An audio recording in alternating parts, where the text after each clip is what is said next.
There are some things we do on erev Shavuot if we make a tikkun on erev Shavuot. I don't know if this is ever the first time anyone's made a tikkun leil on erev Shavuot, but if we do, there are unique things that belong to erev Shavuot that also apply to the tikkun.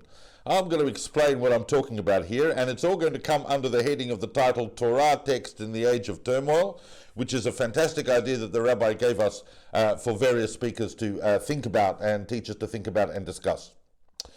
And when you look at the entire span of Jewish history, you don't have to look far to find turmoil. It's everywhere. And in fact, it is very relevant to a text that I'm going to talk about for the next few minutes, which is a text for tonight in many, many ways.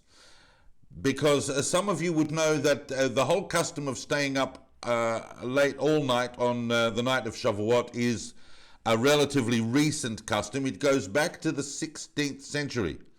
And the great sages and rabbis that were themselves in an age of turmoil in the 16th century, in the few decades following the Spanish expulsion, and these sages found themselves mostly in the Ottoman Empire, and they started centering on the town of Salonika, which became a real center for the Jewish world, and people like Rav Yosef Karo, Rav Shlomo Alkabetz, and others, those who were eventually going to go to the north of Israel, to Tzfat, and rebuild basically almost like a Yavna project, rebuilding the spiritual infrastructure and ideas and themes and thought revolutions of the Jewish people going forward into modernity.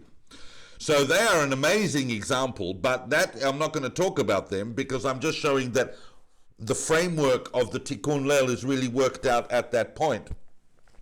There is in fact, because there's something else going on as well at that time. And that is, and it's also going to create a custom which applies to tonight, a custom for erev Shavuot. And that is that it has become a custom in the Jewish people, for some people, don't panic if you're not doing this, but for some people, to learn between Pesach and Shavuot. How many days do we have between Pesach and Shavuot? Between the second night of Pesach and the night of Shavuot, we have 49 days. So they learn a tractate, a specific tractate of the Talmud that is 49 pages long. And that tractate is Masechet Sotah. And so people go, oh, Masechet Sotah, the Tractate of Sotah is 49 pages long. I've got 49 days between Pesach and Shavuot, so there's a custom now to learn a page of Sotah a day. Outside one's Daf Yomi cycle or whatever one's doing, you learn a page of Sotah every day, and you finish the whole Tractate of Sotah.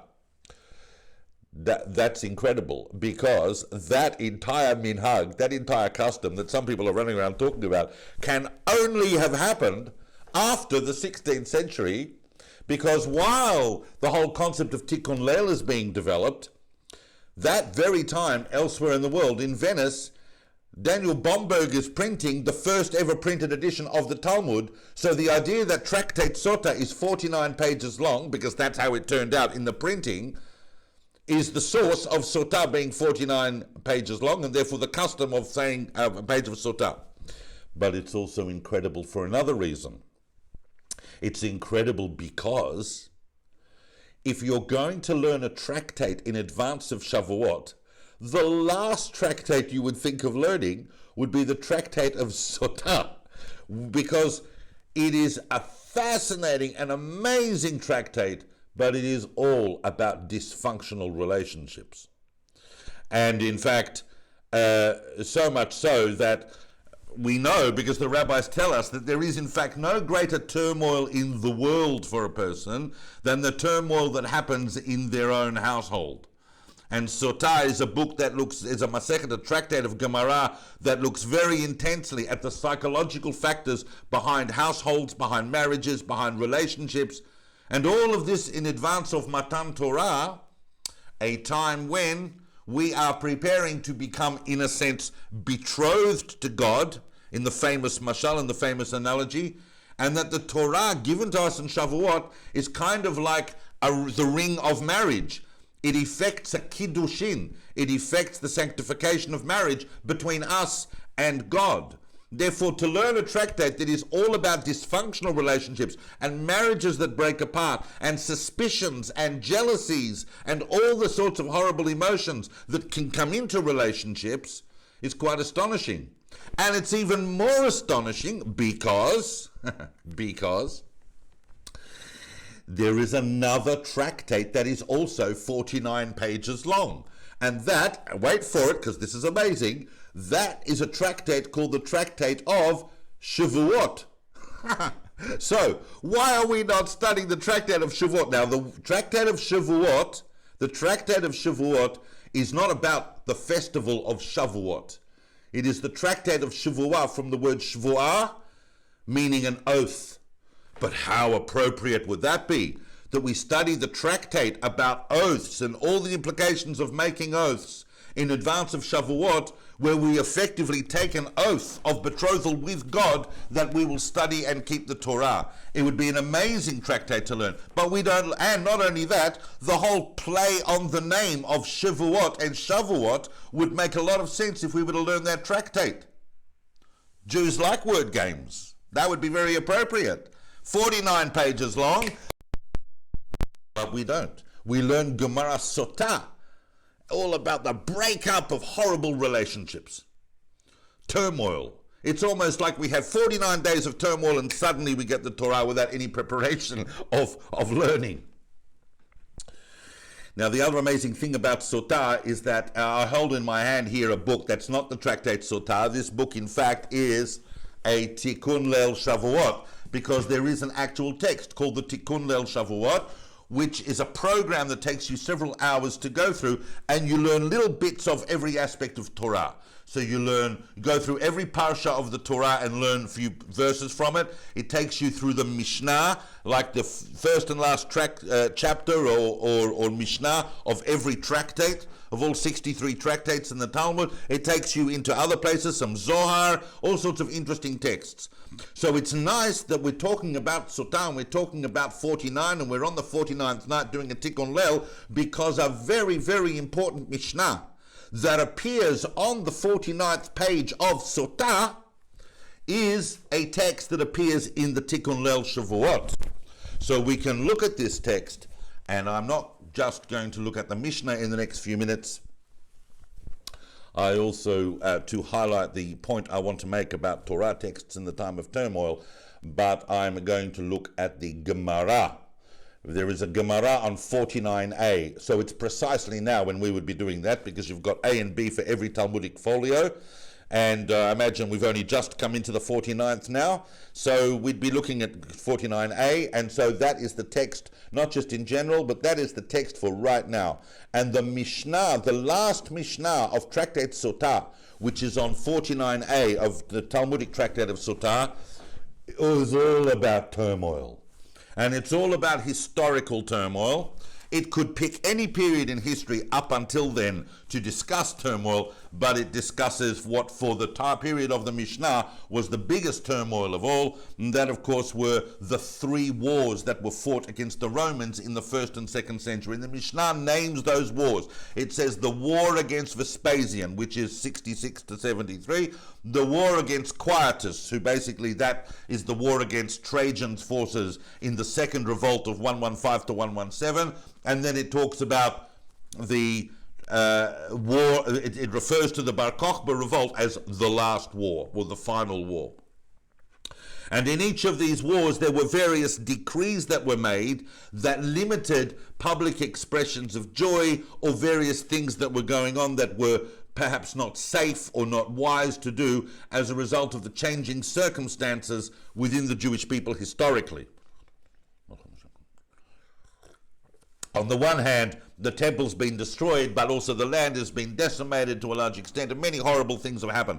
In fact, we know, because we've talked about it elsewhere, and it's very well known, the absolute devastation that was caused to the intellectual leadership of the Jewish people over those wars, particularly the last one where the leadership was effectively martyred by Hadrian's forces, and hundreds of thousands of people died, and we were exiled from Jerusalem, and they changed the name of the place to Palestine, and everything was disastrous. And the Mishnah basically says that Rabban Shimon ben Gamliel says, in the name of Rabbi Yehoshua, who witnessed these events, and he says that basically from the time that the temple was destroyed, there was just one bad thing happened after another. And that's just what's going on. This is a generation, by the way, that came out of the first turmoil to create Yavne, and then went on after the third turmoil to create the Mishnah. These are people that believed that these turmoils were not to offset the Jewish people from their ultimate spiritual destiny. But what is fascinating is this. I'm going to read the Gemara. I haven't got it here to put it up in front of you, but I've got it here next to me, and I'm going to read it. We're just going to do a very small passage from the Gemara on Sotah 49a on that statement of Rabban Shimon ben Gamliel. Rabban Shimon ben Gamliel Omer, he says, Mishum Rabbi Yehoshua, in the name of Rabbi Yehoshua, Miyom Shecharav Bet HaMikdash, from the time the temple was destroyed, we just got one bad decree after another. Amar Rava. Rava, the famous 3rd, 4th century Amora, says, B'chol yom vayom meruba kilelato mishel chavero. From day to day, every curse that has happened to the Jewish people is greater than the one before. It just keeps getting more and more yuck. And these guys are talking in the 3rd century. They don't even know from medieval persecutions and pogroms and massacres and exiles and banishments. They don't even know from massacres in the early modern period, and they certainly don't know from the Holocaust. These guys are just talking up to the 3rd or 4th century. Since the time the temple was destroyed and we lost our autonomy, it's just getting worse and worse. Shene'emar, because he brings a pasuk, he brings a verse. We know this not simply because we're living it historically, says Rava, but because the Torah tells us this is what's going to happen. What does the Torah say? When it's describing the state of turmoil in the exile of the Jewish people, Baboker tomar mi yiten erev, in the morning you're going to say, who would give the evening? Uva erev tomar mi yiten boker. And in the evening you say, oh, would that it was morning. Whatever circumstance you're going to be in, something else seems better. In the day you're going to say, oh, if only it could be night. And at night you're going to say, oh, if only it could be daytime. Rava asked the question, we have that verse, but we need to unpack it a little. Hi boker, says the Gemara. Which morning are you talking about? If you're sitting there at night, and en laila ela galut, but you're sitting there at night and it's exile and things are horrible, and you go, would that it was morning, which morning are you talking about? Are you talking about the morning that's coming? Ilema boker de la machar. If you say you're talking about the morning that's coming tomorrow, mi yedamayavi, who's going to know what that's going to bring? Good chance it'll be even worse. You can't be talking about the morning that's coming. Ela dachalif. You must be talking about the morning that has been the day before. What you're really saying, because no one knows what your definition of morning is, the morning you've just been through. You can't talk about what the next morning will be because you have no idea what it is. Meaning that the morning you're looking for is not some new great shiny tomorrow. It's just the morning of yesterday when things were also bad, but they weren't as bad as they are now. That is the definition that Rava gives us of when we're praying for morning. It's pretty bad. It's pretty bleak. And it's very, very tumultuous. Extremely tumultuous, actually, the more you learn of the history of that period, which is uncannily similar to our own in a number of ways. So then he says, Ve'ela, but if that's the case, if things are just getting worse and worse all the time, Alma Amaika Makayem, what enables the world to endure this? How does the world continue with it to exist when things just get worse and worse all the time? What mechanism do we have to ensure the endurance and preservation of the world? And you might say, well, that's a bit of an ambitious statement, but the reality is that when the Jewish people go into exile, and when we went into exile the first time, and we haven't just been once into exile, very few nations go into exile and never come back. We've been into exile and come back a few times. And our exile, the exile of the Jewish people, brings the whole concept of exile into the world. Exile exists because the Jewish people go into exile. So it applies to the whole world. And how does the whole world endure with all this darkness? And the answer is quite surprising. Some of you are going to go, really? But it's very, very interesting. It's two things, says Rava. And the commentaries are all over. I'm just reading this Gemara at surface, but you can imagine the commentaries are quite extensive on this. But there's two things that really enable the world to endure. One is a Kedusha de Sidra. A Kedusha de Sidra. Now, what is the Kedusha de Sidra? Some gentlemen in this Zoom class, and quite a number of women, I would imagine, would be aware that when you go to shul, when you go to pray, some of us have forgotten what shuls are, but there used to be these things called shuls, and they were houses of prayer for people to pray in, and we would gather, and there's this thing called a minyan, and a minyan means a quorum of Jewish males of the age of 13. So if they get together, you have special prayers. Anyway, there's a whole order of service. And when you've said the Shema and the Amidah, and you've repeated the Amidah, and you've said Tachanun, and you've read the Torah, and you've done all the things that you do, then you get to the last final part of the service. You say Ashrei again, followed by Uvalet Sion Goel.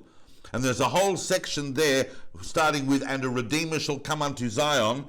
And the rabbis introduced that section there, and that section there is very interesting because we go over the Kedusha, the very holiest part of the prayer that we had said in the Amidah, and we go over that in Hebrew and in Aramaic.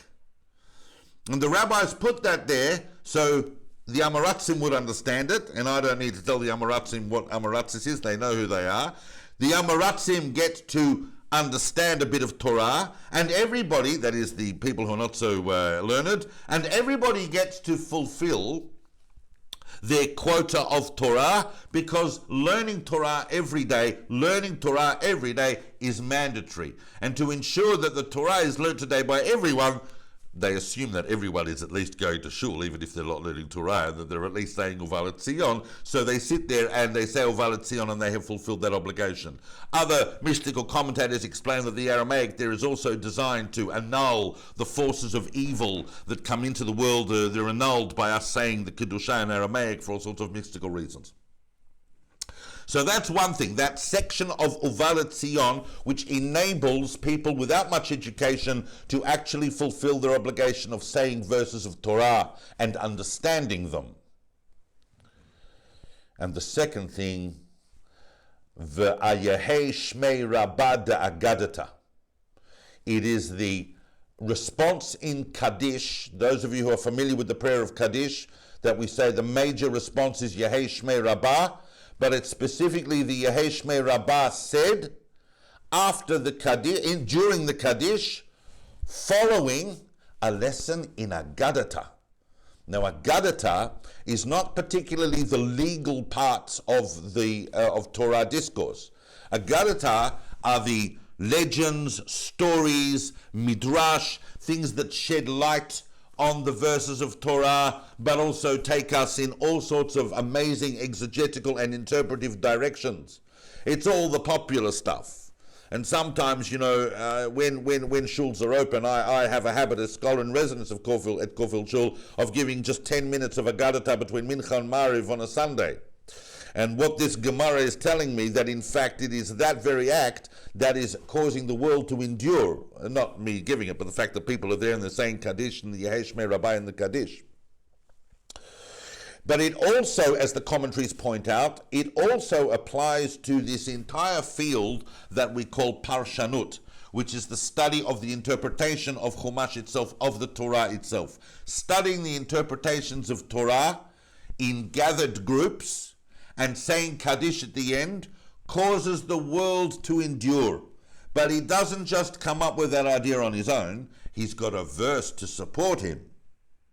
Shene'emar, and this verse, this is an amazing verse. We don't have time to go into this verse, but it's a single verse that is brought from an amazing book, because he brings a verse from the book of Eov, the book of Job. And this verse is just so saturated with meaning that it's hard to unpack, but we're going to do it the way the Gemara is looking at this verse. This verse is Eretz Eifata Kemo Ofel, a land that is dark. Eifata is an unusual word meaning darkness. It's kind of like, I think, also obviously related to the word ayef, so that it is the way that darkness falls in that weary way. It's like a weary darkness. Eretz Eifata, a land of weary darkness. Kemo Ofel, Ofel, one of the famous words in the Torah for Afelah, the word for darkness. You can't see anything. Obviously, in the book of Job, they're describing hell, but we're talking about now, the Gemara is using this to understand the concept of exile and Torah in the exile.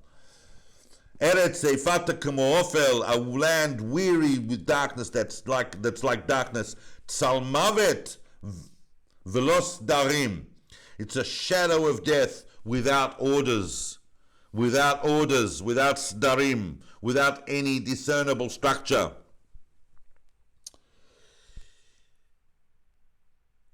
And instead of the way the verse finishes, because the verse finishes Tofa Kemo Ofel, where the light is like darkness. In other words, things that appear, you can't make them out because they're exactly like the darkness around them. Things are there, but you can't make out their appearance. Their appearance is dark. So that which appears is like darkness. The Gemara and Rava's Drush turns this into Tofia Me'ofel. It will appear from the Me'ofel, from the darkness. And what is he allowing himself to say that? Because he's using the word Sdarim. The word Sdarim from the word Seder. In Iyov, Velos Sdarim means without order. And Rava says, but if there is order,